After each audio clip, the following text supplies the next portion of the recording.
এবং বিভিন্ন নজরতে কিন্তু আমাদের এই বালু বিক্রি হচ্ছে। এইসব বন্ধ করতে কিন্তু প্রশাসনের কোনো উদ্যোগ নেই। শুধু পুলিশকেই কিন্তু দোষী হবে না, এটা দেখভালের দায়িত্ব পরিবেশ এবং জেলা প্রশাসনের ইউনো সাহেব এবং রেসিডেন্ট সাহেবরা নাকে তেল দিয়ে কিন্তু ঘুমিয়ে থাকে। দোষ পায় শুধু পুলিশ। তারা কি কোনো দায়িত্ব নাই? তাদেরকে কিন্তু একাধিকবার যোগাযোগ করলেও পাওয়া যায় না। আমরা বলবো এইসব লুটপাট বন্ধ করতে টাস্ক ফোর্স অথবা মোবাইল কোর্ট নিয়মিত করতে হবে। জমি রক্ষার জন্য রাতের আধারে যাতে করে কালো লুটপাট করতে না পারে তার যৌক্তিক ব্যবস্থা গ্রহণ করতে হবে। আমাদের সদর উপজেলার সদর থানার ওসি মহোদয় যথেষ্ট তথ্য রয়েছে। যদি আপনারা উদ্যোগ গ্রহণ করেন, আমাদের সদর থানার ওসি মহোদয় যথাযথ ব্যবস্থা নেওয়ার জন্য উনি সবসময় প্রস্তুত রয়েছে।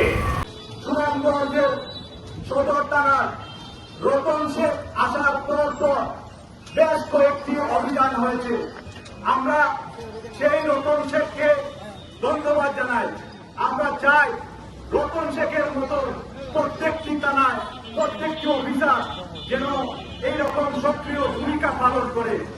রূপাজান নদী লিজ দেওয়ার জন্য, কারণ এই রূপাজান নদী লিজ হলে কি হবে, হাজার হাজার শ্রমিক পরিবার বেঁচে খেয়ে পড়ে থাকতে পারবে।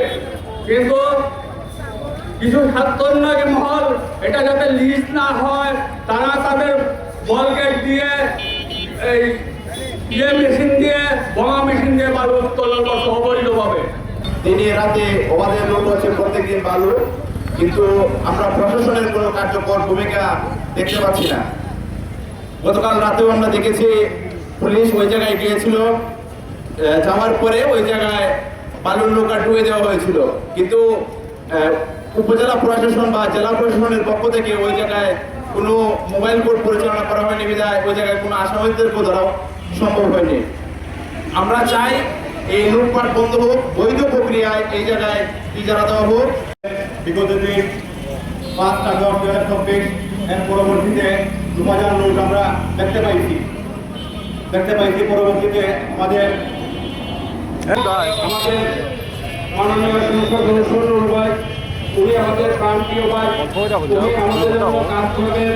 আশা করি আমি প্রশাসনের দৃষ্টি আকর্ষণ করছি